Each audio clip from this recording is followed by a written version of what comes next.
Hello and welcome to Dulce Aroma. My name is Manuela, and for today's project we are going to be making this gorgeous melt and pour under the sea soap. Now this soap has been inspired by my little brothers. My mum made it to encourage them to wash their hands. This is a very important time for children to be taught to wash their hands even more thoroughly, and this soap is a really good way to encourage them to get excited about it. So we've had very good results with them and with other children as well that we've given the soap to. It's definitely been a much more exciting experience for washing your hands. So I'm going to be showing you the ingredients that we used. We used 200 grams of clear melt and pour base, a quarter teaspoon of mica colorant per color, vitamin E, which is only 1% of the total melt and pour amount, so you only really need a very small amount. Essential oil or fragrance, that's totally up to you, and you can choose the one that you like or that you have available. And we've also used rubbing alcohol in a spray bottle to make sure that our molds are disinfected and that every layer and every single little piece that's different of melt and pour sticks together, adheres very well, and makes it very solid and beautiful soap.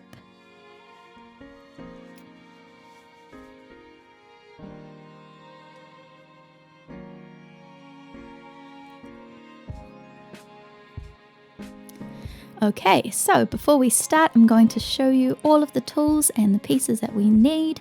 The molds that we used, we've got a few different ones here. We have the smaller ones, they're actually bath bomb molds. The larger one we bought from a cake company, or it was like a kitchen supply company, and they sold these beautiful molds. All these bottom little silicone molds we are using for the embeds, and those can be purchased on Amazon, eBay, or AliExpress. They are very small, and this was another reason why we actually made these soaps. We bought these molds not realizing, of course, because we didn't read the dimensions, how tiny they were. And a lot of people have messaged us saying that the same thing has happened to them. They've bought embed molds and not realized how small they were and not used them because they don't really know what to use them on. So this is a fantastic project to do that. As you can see, they are really gorgeous. We've made them in a whole lot of bright different colors. It's really important to use very strong or very contrasting colors to be able to see them very clearly. We've used leaves, like this little maple leaf shape and just a normal standard leaf shape. We also grated some melt and pour to make the appearance of seaweed. And we made all of this the day before. That's a good thing to do because obviously this project involves lots of little pieces. It's quite time consuming, and this just kind of, I don't know, makes it seem less of a difficult task. So we've made this little seaweed without a mold, and we'll show you how we've done that very soon. And I think it's quite nice to have two different greens, so two different colors of green for the seaweed. I love these colors that we've got here. I think they look like jade, like beautiful jade stone, or pounamu, like we call it here in New Zealand. Okay, we needed a little cheese grater, a spatula. There we've got our essential oil, our melt and pour base, which we've cut up and put in a little jug. For our mica colorants, we're using a beautiful neon colors. You can also use food coloring. I personally haven't used them, but I know that some people do that. For our melt and pour base, we've already weighed it and cut it up, so it's ready to just put in the microwave when we need. We've got our alcohol in our spray bottle. And like I was saying about these molds, so this large one is the one we're using for our video, and that one we bought from a kitchen supplier, but you can also use these bath bomb ones. If you're using the smaller ones, you can even make the soap into a whole sphere, which I think looks really gorgeous. We initially bought that cake mold to make candles, which we've done, so this is a little example of what that looks like. It's a really gorgeous mold. I think it looks so stunning. Here are a few of the colors that we used. They're so beautiful. Not everyone uses powder colorant. Some people use like a liquid colorant that works really well as well. And if you're making the soap, if you're wanting to sell the soap, I recommend that you buy lots of the molds of the embeds, because that is super time consuming. And here we only actually have one of each, so it took us quite a long time to make them, wait for them to harden, make them again, wait for them to harden. So if you are going to sell it, buy multiple molds so that you pour it all at once, and you know, it's just done a lot faster. Okay, so now we're going to show you the process of filling up these little molds and making your fish and making your leaves. So you only need a very, very small amount to fill up these molds. They are so tiny, which is very handy as well. You use less colorant in your project. And I recommend, personally, my mum filled these. She's really good at filling stuff, so she was fine pouring it straight in, but I always need to use a teaspoon because my hand's not as steady. So yeah, definitely have a teaspoon handy while you're filling these up. And make sure that you always spray your mold with alcohol before and after you've filled your mold, before to disinfect your mold and after to pop any surface bubbles of the melt and pour base. So these first little fish that we're doing are these gorgeous neon orange ones. If you've overfilled your mold like we have, just simply grab a little spatula and scrape off any excess. Okay, we're done with those. Now we'll set those aside. Now this is what our soap looks like. As you can see, bright colors and lots of contrast looks best because it stands out. Try also find out if you haven't bought the mica powder and you're wanting to buy some mica powder, ask your supplier if this mica powder will bleed into other colors. Sometimes you can get colors that actually bleed, and that's not very helpful for projects like this one. For embeds, luckily these powders that we have don't bleed, and yeah, they're fantastic. Cool, so we've gotten these tiny little fish out. They're so lovely, I love them. And our leaves, now these leaves of course are not very ocean themed, but that's totally fine. You can't really notice it when it's inside the mold. So, and I mean, trees are by the sea, and sometimes leaves wind up in the ocean. So, I mean, even if they are normal leaves, that's not an uncommon occurrence. Alright, so we've set those aside. Now I'm going to show you how we made these little pieces of seaweed without using a mold. So we just poured a little bit of melt and pour, made like a little block of the desired color that we wanted. I think this like emerald green looks so stunning. And then with a potato peeler, we just cut a very, very thin slice. So making several, so just cut them very thin. Okay, and then we've halved them. That's the desired length that we wanted, but of course cut them as big or as small as you would like. Okay, and then we slice down the middle, but just a little bit, not the whole way. You open that up, and then voila! Gorgeous little seaweed. It's so cute.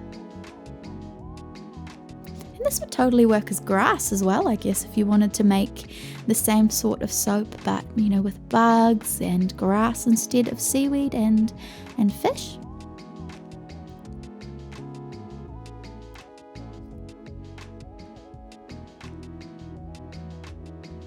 And of course, as you do this, if you have more time and more different shades of green, you can totally do that. You know, you can take your time and do this however you like. Here we've got the three. We've got the little seaweed block, which we've grated. Like so. Now this grater has very, very fine little blades, I guess you'd call those. It's better if it's finer, because it doesn't take up too much space and doesn't get in the way of the little fish. But of course, this is totally dependent on your tools, your molds, your materials. You'll just have to, you know, see as you go and choose what you think looks best. Okay, now let's start this project. So we've got the mold, and we're going to spray it down with alcohol to disinfect it and to make sure that our this part is actually for disinfecting because we're not spraying any bubbles just yet. Okay, and we like to heat up our melt and pour base to between 40 and 50 degrees Celsius. Now that depends on the melt and pour that you have, who makes it, and at what hardness it's made up to. So the one that we make is actually quite a hard melt and pour base, and that's why we have to heat it up to 50 degrees. But I don't recommend that you heat it hotter than that, because it can actually evaporate the essential oils or the fragrance that you use. So here we have melted our melt and pour, poured it into our mold, and now we're waiting for it to cool down to below 40 degrees Celsius. Sorry, I didn't say Celsius before. We're in New Zealand, we use Celsius. And just, make sure that you check that temperature before you put your embeds in, because if it's too hot, your embeds will melt. Or if they don't melt, the color might actually bleed into your clear base. So you want to make sure that you're checking the temperature before popping those in. And now when you do put them in, what I think looks more natural is for all of the little fish to not be completely flat. So we don't want them to be all completely parallel to the floor, because, fish, they move around. And we're going to be making this in individual layers, and as we do that, we're going to be putting our fish at all different angles. And you'll notice that it looks a little bit more dynamic, I guess is a word that we could use. So when if you were buying the melt and pour base, make sure you ask your supplier. They might not always know what the hardness is of their base, so you might just have to experiment and just melt it, check the temperature, and just get to know the base that you're using. We have found that between 40 to 50 degrees works for us to melt it. You can melt it in the microwave. We melt our melt and pour in the microwave 10-second bursts at a time. Some people do it, I believe it's called bain-marie, where you heat a bowl with a water underneath it. Cool, so after we've done the first layer, we've sprayed it with alcohol to pop any surface bubbles. We've sprayed all of our embeds to make sure that they adhere well to the melt and pour. Now we're moving on to layer number 2. So we've sprayed the first layer with alcohol again, just to make sure that the separate layers stick very well together. And now we're arranging the seaweed and the fish however we like. So you add a little bit of melt and pour to just glue it down, or just to hold it still, and spray. Remember, this is super, super crucial that you always have to spray alcohol when you're adding one new thing to the melt and pour, because that will make it adhere. So keep your spray bottle handy so that you remember every time. Okay, now we're laying those out. I love that blue with that neon pink. I just think that they look so lovely. They're just so contrasting and attention-seeking. They're very eye-catching. Cool. And now we're laying down a little bit of seaweed, and lovely. As you can see, some are upright, some are lying down. They're all at different angles. We're adding more of our little seaweed shavings. Gorgeous. And we've set that aside after spraying it. Okay, that's set. Probably took about 10 to 20 minutes to set, maybe less. Okay, now we're moving on to layer number 3. Like I said before, make sure that your melt and pour is not too hot, that you've waited for it to cool down to about 40 degrees Celsius or lower, because we don't want to melt all of the hard work that we've done already. Okay, and we're pouring in that melt and pour base. So I haven't mentioned yet, but as you can see, all of the melt and pour that we've used so far to make up the soap has been clear. And if you want to change that to a different color and add some colorant, just bear in mind that sometimes colorant actually makes your melt and pour not completely translucent, and we wanted it to be very clear so that you could see the fish very clearly.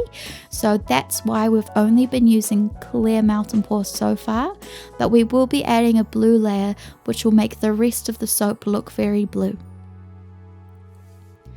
Okay, with this little thermometer, we are pushing down the embeds and making them all stand up at different angles.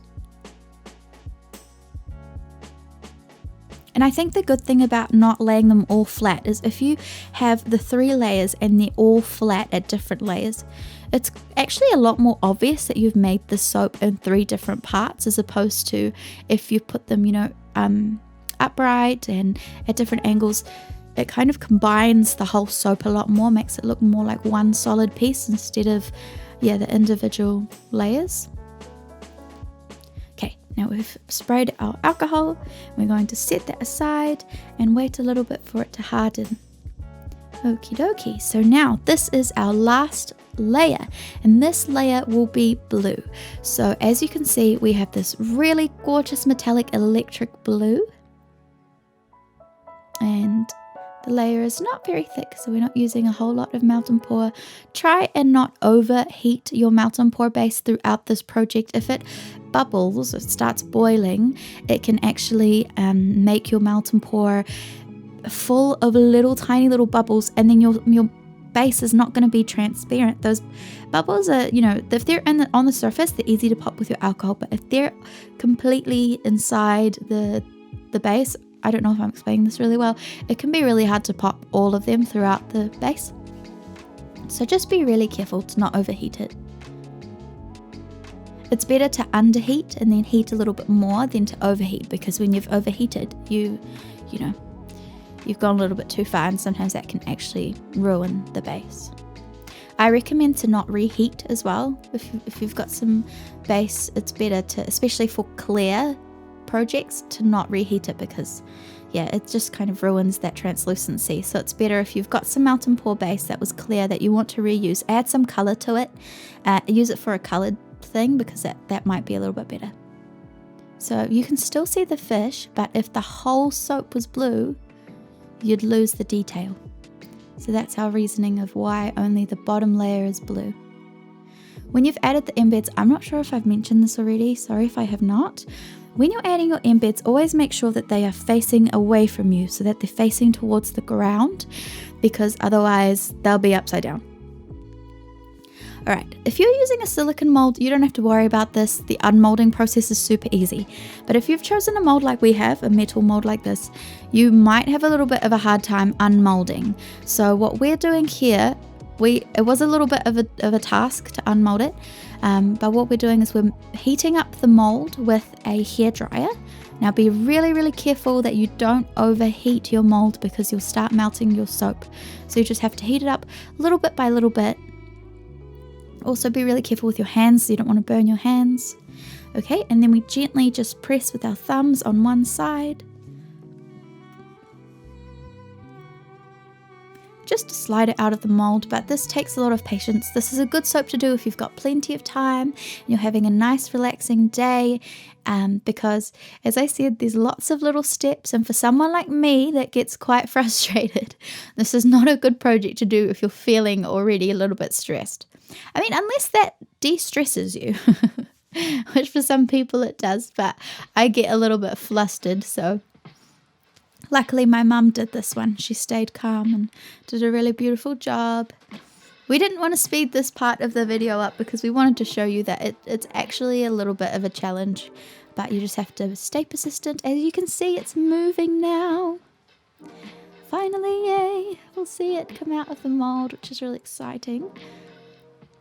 Okay, and you just keep pressing gently, waiting and waiting. And if you need to heat it up, you can heat it up a little bit more.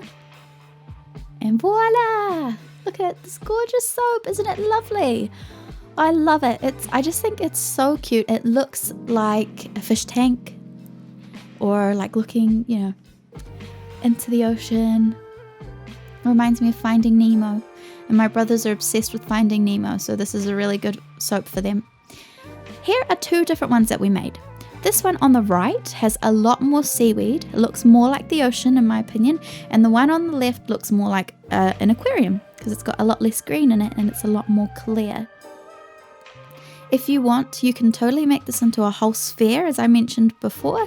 Now, each half that we've got here is 200 grams, which is a pretty large soap as is. So we are going to leave them as half soaps, or half a sphere. But if you want to make a whole sphere, you totally can.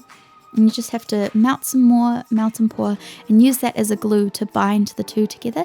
If you want to see that in a video, our sailor soap is a video where you can see how we added one solid piece of melt and pour to another.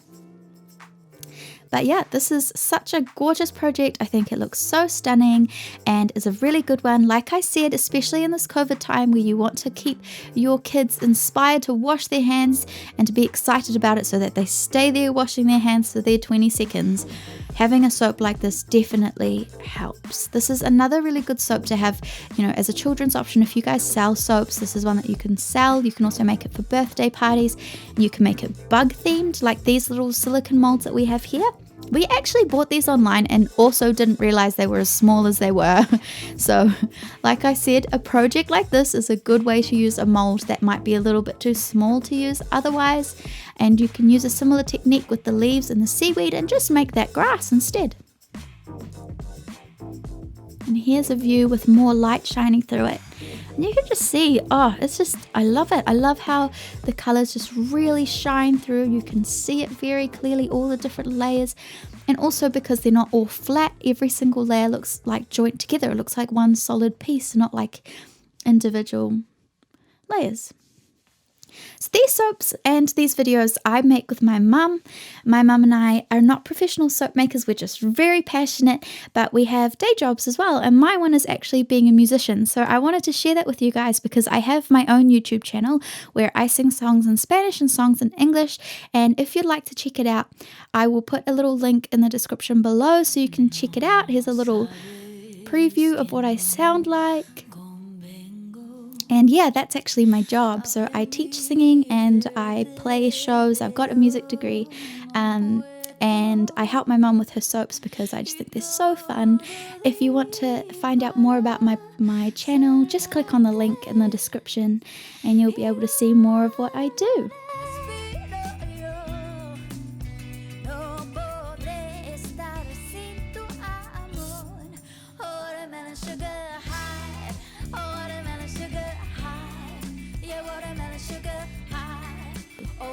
Thank you so much for watching this video. My mum and I are so grateful for all of your support. If there's any video in particular that you want to see from us, any techniques that you'd like to learn, let us know in the comments below.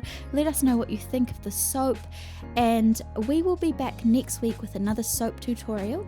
We make weekly soap videos in Spanish and then I translate them into English. Of course, having my own YouTube channel and having this channel as well can be a little bit of a challenge. So I don't always upload an English video every week, but I upload them pretty regularly. Thank you so much for watching, and we really appreciate all of your feedback and all of the love that we've been receiving. Have a wonderful week, and we will see you next week. See you later. Bye.